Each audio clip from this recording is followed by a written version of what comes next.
उत्तर प्रदेश अल्पसंख्यक आयोग के अध्यक्ष मनोनीत होने के बाद राज्य मंत्री दर्जा प्राप्त अशफाक सैफी का बुलंदशहर के पल्लव विहार आगमन हुआ। सबका साथ सबका विकास की नीति पर काम करते हुए प्रधानमंत्री जी की योजनाओं को हर अल्पसंख्यक तक ले जाएंगे। वक्फ की जमीन पर किए गए अवैध कब्जे को मुक्त कराने का भी वादा किया। इस मौके पर डॉक्टर आरिफ कमाल, हाजी आलिम, मकसूद अधिवक्ता, आयुष गुप्ता, मुबिन चौधरी सहित लोगों ने फूल माला पहनाकर स्वागत किया। बुलंदशहर नगर में अपने सैफी साहब पहली बार आकर आगमन हुआ है। राज्य मंत्री का दर्जा मैंने मिला है। आइए हम बात करते हैं सैफी साहब से। सैफी साहब 24 टुडे आपका बहुत बहुत स्वागत है। कुछ बताएंगे आपकी आने वाली समय में क्या करेंगे? माननीय प्रधानमंत्री श्री नरेंद्र मोदी जी और प्रदेश के मुखिया माननीय योगी आदित्यनाथ जी तो जिस प्रकार से प्रदेश के अंदर अल्पसंख्यक समाज के कल्याणकारी योजनाएं चला रहे हैं, सबका साथ सबका विकास सबके विश्वास के साथ काम जो किया जा रहा है, जो माननीय मोदी जी ने कहा था कि हम अल्पसंख्यक समाज के एक हाथ में कुरान और दूसरे हाथ में कंप्यूटर चाहते हैं, तो माने इसका सीधा सा मतलब है जो अल्पसंख्यक समाज गरीब है, पिछड़ा है, अशिक्षित है, बेरोजगार है, वो उसको आगे बढ़ाने का काम माननीय प्रधानमंत्री जी उसके माध्यम से करना चाहते हैं। कि कुरान की तालीम लेकर एक व्यक्ति एक अच्छा इंसान तो बन सकता है, अगर उसको IAS, IPS, इंजीनियर, डॉक्टर बनना है तो उसके लिए दुनिया की तालीम बहुत ज़रूरी है। हिंदी, अंग्रेजी, गणित, विज्ञान पढ़ना बहुत आवश्यक है और इसीलिए मदरसों का आधुनिकीकरण हो और वहाँ पर कुरान के साथ साथ हिंदी, इंग्लिश, गणित भी पढ़ाई जाए, इसके लिए हम लोग काम कर रहे हैं। मंत्री जी, मेरे क्वेश्चन से पहले ये है, आपकी योजना से जुड़े किस पे आप काम करेंगे अपना? मेरी सबसे बड़ी पहली योजना जो मैंने अभी आपको बताई कि जिस प्रकार से सरकार द्वारा जो विभिन्न योजनाएं अल्पसंख्यकों के कल्याण के लिए चलाई जा रही हैं, उन योजनाओं को ठीक ढंग से अल्पसंख्यक समाज के उस अंतिम व्यक्ति तक पहुँचे, इसका मैं प्रयास कर रहा हूँ। तो शादी के लिए योजना है, बहुत योजनाएं हैं जिनका मैं अगर आपको बताने शुरू करूँगा तो उसी में काफ़ी समय लग जाएगा। तो सबसे पहले जो जिस प्रकार से मदरसों के अंदर जो घोटाले हो रहे हैं, उन घोटालों को रोकने का काम हम लोग इस आयोग के माध्यम से करेंगे और वक्फ की ज़मीनें जो वक्फ की आमदनी जिससे होती है, जो अल्पसंख्यक समाज के विकास के लिए उस गरीब विधवा के काम आए, उस गरीब के लिए उसको हो, पर ऐसा ना होकर कुछ चंद लोग जो माफिया टाइप के लोग हैं वो उस वक्फ की ज़मीनों पर कब्जा किए हुए हैं और उनको वो अकेला ही उसमें घोटाले कर रहे हैं। इस पर हमने एक जांच समिति बनाई है और वो समिति हमको जो शिकायतें मिली हैं उस आधार पर वो जांच करेगी और जांच में अगर सत्यता पाई जाती है तो हम उस मदरसे की मान्यता समाप्त कराएंगे और उनके खिलाफ मुकदमा लिखाएंगे। जिस तरीके से वक्फ की ज़मीनें हैं, आपने देखा होगा वक्फ की ज़मीनों पर भी चंद माफिया लोग जो हैं उन पर अवैध कब्जा किए हुए हैं, उनको बेच रहे हैं।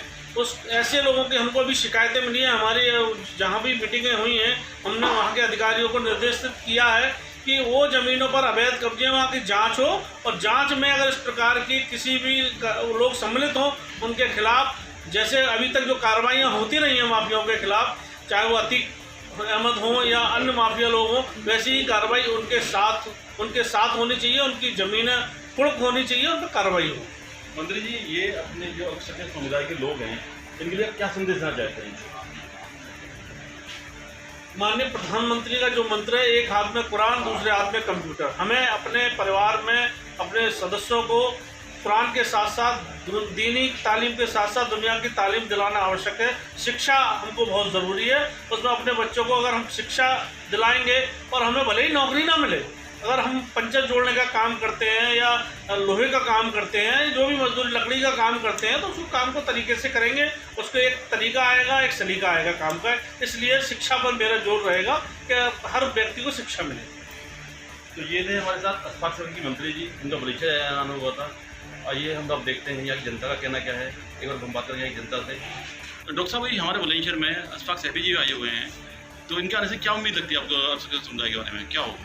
देखिए, सबसे पहले तो मैं बधाई देना चाहूँगा अशफाक साहब को भी और इनसे जुड़े हुए तमाम लोगों को भी कि एक योग्य उम्मीदवार को ये पद दिया गया। उम्मीदें बहुत हैं, बस हम ये चाहते हैं कि अशफाक साहब जो हमारा अल्पसंख्यक समुदाय है उसके और सरकार के बीच में एक सेतु का काम। क्या लगता है आपको अशफाक साहब आपकी उम्मीदों में खड़े उतर पाएंगे? हमें पूरी क्या मेरा नाम शौकीन खान है। सर, ये अभी अशफाक सैफी जी बुलंदशहर में आए हुए हैं अल्पसंख्यक समुदाय से, क्या लगता है आपको, ये क्या मतलब योजना लेके आएंगे, क्या करेंगे, आपको लगता है कुछ? मुझे पूरी उम्मीद है कि चेयरमैन साहब जो भी सरकार से योजनाएं अल्पसंख्यकों में की होंगी उसको पूरी तरह से ईमानदारी के साथ पूरी तरह से योजनाओं को लागू कराएंगे और जो लोग उससे वंचित रह जाते हैं उन तक पहुँचाएंगे। सर, क्या नाम है आपका? मेरा नाम रॉबिन सैफी है। रोबी जी, अभी हमारे यहाँ अशफाक सैफी आए हुए हैं बुलंदशहर में, तो क्या लगता है अल्पसंख्यक समुदाय के लिए कुछ कर पाएंगे या आपकी अपेक्षाओं पर खड़े उतर पाएंगे? बिल्कुल साहब, अशफाक सैफी साहब को अल्पसंख्यक आयोग का चेयरमैन बनाया गया। इसके लिए पहला तो मैं उत्तर प्रदेश सरकार को धन्यवाद देता हूँ कि उन्होंने हमारे समाज से जो हमारे बड़े भाई हैं अशफाक सैफी साहब को अल्पसंख्यक आयोग का चेयरमैन बनाया गया। और उनसे उम्मीद भी है कि जो अल्पसंख्यक से संबंधित जो भी सुविधाएं या जो भी सेवाएं मिलेंगी वो हमारा हर हाल में उनका। सबसे बड़ी समस्या आप क्या समझते हैं अल्पसंख्यक के साथ? सबसे बड़ी समस्या ये है कि बेरोज़गारी भी ज़्यादा है आज। जैसे सबसे बड़ी समस्या सर जो आती है वो आती है एजुकेशन की। जी एजुकेशन से बेरोजगारी जुड़ जाती है। जी जब हम लोग पढ़े लिखे सभ्य नहीं होंगे तो हम लोग रोजगार की बात किस तरह कर पाएंगे? क्या हम लोग छठी क्लास के बच्चे को रोजगार दे पाएंगे? नहीं, जैसा कि अभी पिछले 2 साल से कोविड के चलते हुए स्कूल बंद हैं, बच्चों की एजुकेशन नहीं हो पा रही है। और जैसे अभी सोशल मीडिया के थ्रू क्लासेस चल रही हैं नेट के थ्रू, लेकिन उससे वो रिदम नहीं बन पा रहा है जी। और बच्चे भी इस समय बहुत ज़्यादा अपने आप को अकेलापन महसूस कर रहे हैं, बहुत ज़्यादा परेशानियां हैं।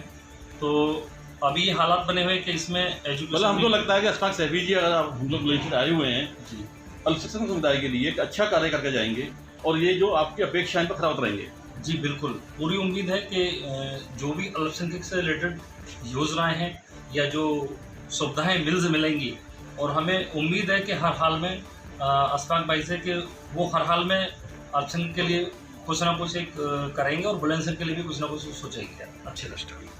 सर, क्या नाम है आपका? मेरा नाम डॉक्टर नासिर है। नासिर जी, अशफाक भाई अपने बुलंदशहर में आए हुए हैं, कुछ योजना को लेकर आए हुए हैं, क्या लगता है आप उनकी परीक्षा खरा उतर पाएंगे? ये बहुत अच्छी बात है कि अशफाक भाई को ये पद मिला और हमारे लिए बड़े फख्र की और गौरव की बात है। और हमारी अपेक्षाएँ हैं इनसे बहुत सारी, और मैं समझता हूँ कि अच्छा काम करेंगे।